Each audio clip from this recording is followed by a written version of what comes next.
Okay, guys, so like in the last session, we looked at federalism. What are the key features of federalism, right?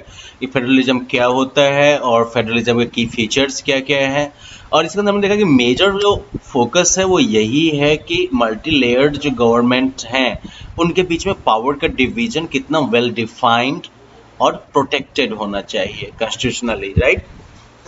अब आगे ये बात आती है कि ठीक है, चलिए पावर डिफाइंड होना चाहिए सेंटर और जो अदर कंस्टिट्यूएंट बॉडीज हैं कंट्री के उनके गवर्नमेंट्स के बीच में, लेकिन इसके पावर का रेशियो क्या होगा? कितना पावर सेंटर के पास होगा, कितना पावर जो है वो स्टेट के पास होगा, ये सब चीजें जो है ये देखने की चीज होती है, ठीक है। तो और दोनों के बीच के पावर का जो बैलेंस होता है सेंटर और स्टेट के बीच के पावर का डिफरेंस वो जो है फेडरेशन के आधार पर बदलता रहता है। और इसमें सबसे बड़ा रोल जो होता है वो उस हिस्टोरिकल कॉन्टेक्स्ट का होता है जिसमें कि वो फेडरेशन फॉर्म हुआ था। मतलब कि सेंटर के पास कितना पावर है, स्टेट के पास कितना पावर है, ये चीज जो है एक्चुअली इस पे भी डिपेंड करता है कि किन ऐतिहासिक परिस्थितियों में किस हिस्टोरिकल कॉन्टेक्स्ट में जो है वो फेडरेशन जो है फॉर्म हुआ था। और फॉर्मेशन के आधार पर जो है फेडरेशन के दो टाइप हैं। एक तो वो है जहां पर कि इंडिपेंडेंट स्टेट्स जो हैं वो एक साथ मिल जाते हैं और एक बिगर यूनिट बनाते हैं, ठीक है, और मतलब अपनी स्वयंभूता या सॉवरेनिटी को जो है एक जगह कंबाइन कर देते हैं, अपनी अपनी पहचान लेकिन वो मेंटेन करते हैं, ठीक है।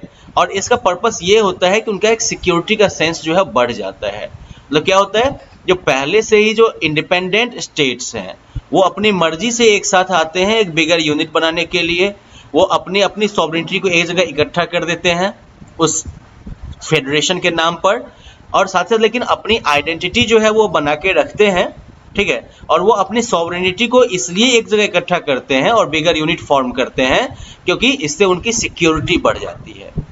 इस टाइप का जो फेडरेशन का फॉर्मेशन होता है इसे कहते हैं coming together formation federation. Okay, so coming together federation is a federation where independent states come together on their own to form a bigger unit so that by pooling sovereignty and retaining identity they can increase their security, ठीक है। अब इस तरह के federations के example में you have got like USA, Switzerland, Australia. Okay, ये जो फर्स्ट कैटेगरी ऑफ जो फेडरेशन होगा इसमें क्या होगा कि जितने भी कंस्टिट्यूएंट स्टेट्स हैं नॉर्मली उन सभी के पास इक्वल पावर होगा और सबका जो है फेडरल गवर्नमेंट के कंपैरिजन में सबका एक स्ट्रांग पोजीशन होगा।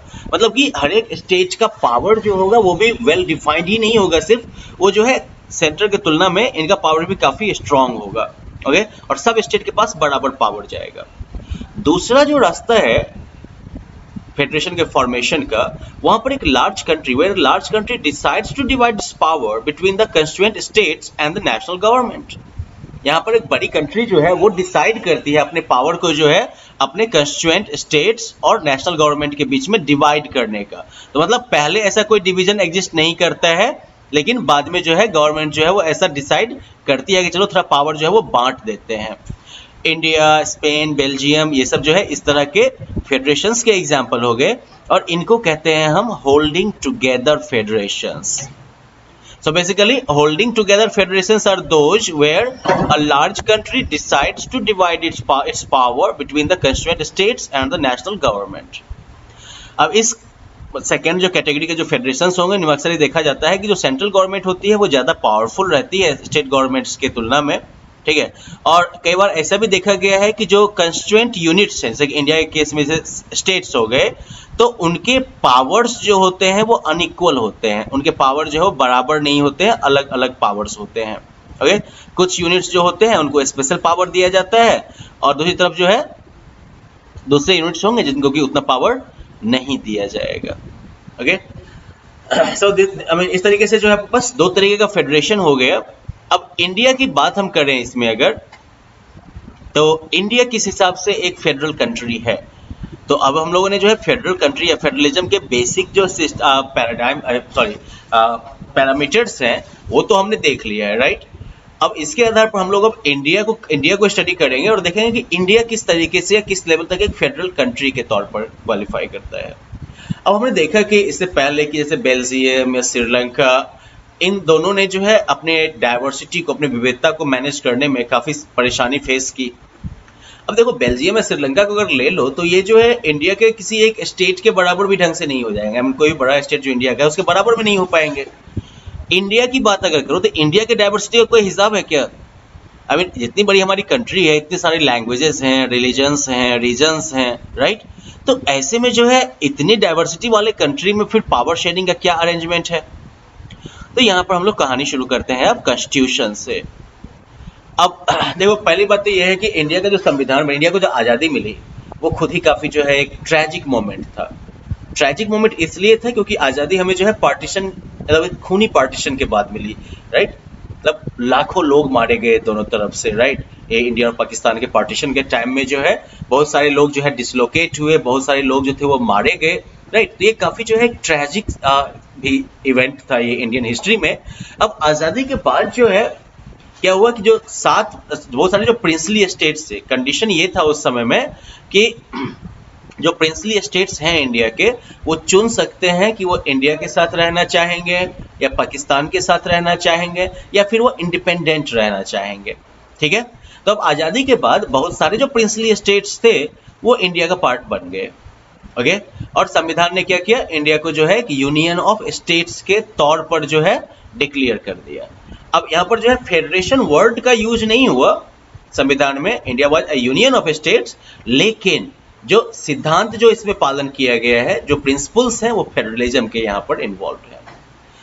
अब हम लोग जो है जो 7 फीचर्स की बात की हम लोगों ने फेडरलिज्म की, उसके बारे में एक बार देख लेते हैं कि पहली बात तो ये है कि उसमें क्या था। पहली बात की मल्टी लेयर्ड गवर्नमेंट होनी चाहिए, इन गवर्नमेंट्स के पावर जो है वो कॉन्स्टिट्यूशनली संवैधानिक रूप से डिफाइंड होने चाहिए, राइट? इनका अपना जुरिस्डिक्शन जो होना चाहिए वो होना चाहिए, इनका रेवेन्यू का अपना सोर्स भी होना चाहिए। इस तरह से हमने टोटल 7 फीचर्स देखे थे फेडरलिज्म में।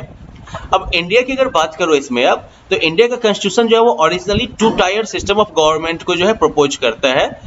एक हो गया आपका यूनियन गवर्नमेंट, इसको हम सेंट्रल गवर्नमेंट कहते हैं। ये किसको रिप्रेजेंट करता है? तो ये जो है यूनियन ऑफ इंडिया, ठीक है? तो हाँ, तो एक आपका हो गया यूनियन गवर्नमेंट या फिर सेंट्रल गवर्नमेंट, जो कि यूनियन ऑफ इंडिया या फिर स्टेट ऑफ, तो ये आपका एक लेवल हो गया। दूसरी तरफ जो है आपके पास फिर स्टेट गवर्नमेंट्स हैं जो कंस्टिट्यूएंट बॉडी है इंडिया की। बाद में जो है एक तीसरा टीयर भी जोड़ा गया था पंचायत और म्यूनिसिपैलिटी के तौर पर। अब जैसे किसी फेडरेशन में होता है, ये डिफरेंट टायर्स जो है इन सभी का अपना अलग अलग जुरिस्डिक्शन है, अपना जो है सेपरेट जुरिस्डिक्शन है। अब कॉन्स्टिट्यूशन जो है उसने 3 अलग अलग लिस्ट बना दिए हैं लेजिस्लेटिव पावर्स के, ठीक है? जो कि यूनियन गवर्नमेंट और स्टेट गवर्नमेंट के बीच में पावर को डिवाइड करता है। लेजिस्लेटिव पावर का मतलब समझे कि नहीं? कानून बनाने का पावर जो है। तो कौन सा सेंटर या स्टेट किस किस मुद्दे पर कानून बना सकते हैं, इसकी एक्चुअली 3 लिस्ट तैयार की गई है और इसके द्वारा जो है यूनियन गवर्नमेंट और स्टेट गवर्नमेंट इसके पावर को जो है प्रॉपर्ली डिफाइन किया गया है। तो अब इस 3 लिस्ट में हम पहले यूनियन लिस्ट देख लेते हैं। तो यूनियन लिस्ट में बेसिकली नेशनल इंपॉर्टेंस के जो सब्जेक्ट्स हैं, जैसे कि डिफेंस, फॉरेन अफेयर्स, बैंकिंग, क्योंकि बैंकिंग ऐसा नहीं होगा ना कि बिहार का अलग और यूपी का अलग, इसके अलावा कम्युनिकेशंस, करेंसी, राइट? ये सारी चीजें जो है ये इन सब पर डिसीजन लेने का अधिकार जो है यूनियन के पास है। उनको इस लिस्ट में इसलिए डाला गया है क्योंकि इन सब मैटर्स में यूनिफॉर्मिटी, राइट, यूनिफॉर्मिटी इन सब मैटर्स में जो है बहुत जरूरी है। अगर मान लीजिए कि पूरे देश में अगर एक बैंकिंग सिस्टम नहीं रहेगा तो बिजनेस करना कितना मुश्किल हो जाएगा, करेंसी अगर एक नहीं रहेगी तो सोचिए मूवमेंट कितना मुश्किल हो जाएगा। तो इन सब वजह से जो है जो नेशनल इंपॉर्टेंस की चीज़ें हैं या जिन चीज़ों में कंट्री वाइड जो है यूनिफॉर्मिटी जो है वो रिक्वायर्ड है, उन सबको इस लिस्ट में डाला गया है। इन सब मुद्दों पर जो है यूनियन लिस्ट में जो भी सब्जेक्ट हैं इन सब पर सिर्फ स्टेट गवर्नमेंट ही लॉ बना सकती है। दूसरा आपका हो गया स्टेट लिस्ट। इसमें जो है बेसिकली जो सब्जेक्ट जो स्टेट या फिर लोकल लेवल के इंपॉर्टेंस के जो सब्जेक्ट्स हैं, जैसे कि आपका पुलिस हो गया, ट्रेड हो गया, इंटरनल कॉमर्स, एग्रीकल्चर, इरिगेशन, ये सब सब्जेक्ट जो है ये स्टेट लिस्ट में डाला गया है। स्टेट गवर्नमेंट्स जो है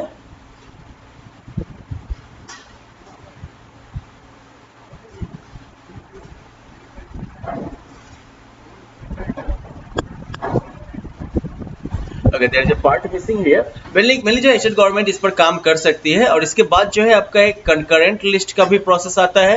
कंकरेंट लिस्ट में जो है वो लिस्ट हो गया जिसमें कि forest, trade union, marriage, adoption, succession, ये सब वाला केस आ गया। Sadly page from this e text is missing here for some completely baffling reason, but I hope it is present in your book. But anyways, तो एक तो आपका हो गया यूनियन लिस्ट, फिर स्टेट लिस्ट। दूसरी तरफ जो कंकरेंट लिस्ट है, कंकरेंट लिस्ट में जो है वो सब्जेक्ट्स आते हैं जो कि स्टेट और गवर्नमेंट, आई मीन स्टेट और यूनियन दोनों के दोनों का इसमें रोल रहता है। दोनों इस पे कानून बना सकते हैं, लेकिन अगर स्टेट और यूनियन दोनों के कानून एक दूसरे से कॉन्फ्लिक्ट में आएंगे, अब ऐसे मान लो कि जैसे कि अभी रिसेंटली एक सेंट्रल गवर्नमेंट ने डिसीजन लिया दैट ट्रिपल तलाक विल बी इलीगल, राइट। तो अब इसके बाद ये जो है मैरिज रिलेटेड एक लॉ हो गया। Let's suppose that a particular state government decides to make a law that no triple talaq won't be illegal here. तो ऐसे केस में इस तरह का जो है कानून वो नहीं बना सकते। रीजन यह है कि सेंट्रल गवर्नमेंट ने ऑलरेडी उस पर कानून बना दिया है, और अगर दो कानून कॉन्फ्लिक्ट में आएंगे एक दूसरे से, तो ऐसे में यूनियन गवर्नमेंट का बनाया हुआ कानून जो है वही प्रिवेल करेगा। ओके, आगे जो है एक और क्वेश्चन उठता है कि ऐसे सब्जेक्ट जो कि इनमें से किसी लिस्ट में नहीं आते हैं। अब इसे मान लो कि कंप्यूटर, सॉफ्टवेयर, फला चिल्ला जो है ये सब तो संविधान बनने के बहुत बाद में आया। तो ऐसे में हमारे संविधान में एक ये प्रावधान भी किया गया है that the union government has the power to legislate on these residuary subjects. ये क्या हो गए? Residuary subject. रेसिडुअरी मतलब बचा खुचा, मतलब कोई ऐसा सब्जेक्ट जो कि संविधान में, कॉन्स्टिट्यूशन में जो है इंक्लूड नहीं हो पाया है, या कोई ऐसा सब्जेक्ट जो कि संविधान लिखाने के टाइम में जो है जिसका अस्तित्व ही नहीं था, बाद में आया है वो इश्यू। तो ये सब जो है आपके रेसिडुअरी सब्जेक्ट्स में चले जाएंगे, और इन पर जो है फिर कानून बनाने का अधिकार जो होगा वो यूनियन गवर्नमेंट का होगा। ओके, अब हम लोगों ने पहले देखा है कि ज़्यादातर जो गवर्नमेंट्स वगैरह हैं वो होल्डिंग टुगेदर वाले तरीके से जो बने हुए हैं वो अपने कंस्टिट्यूएंट यूनिट्स को ज़्यादा पावर नहीं देते हैं। और यही वजह है कि इंडियन यूनियन के भी जो स्टेट्स हैं सभी के पास बराबर पावर नहीं है। But we will talk about this issue in the next session. Okay, bye bye.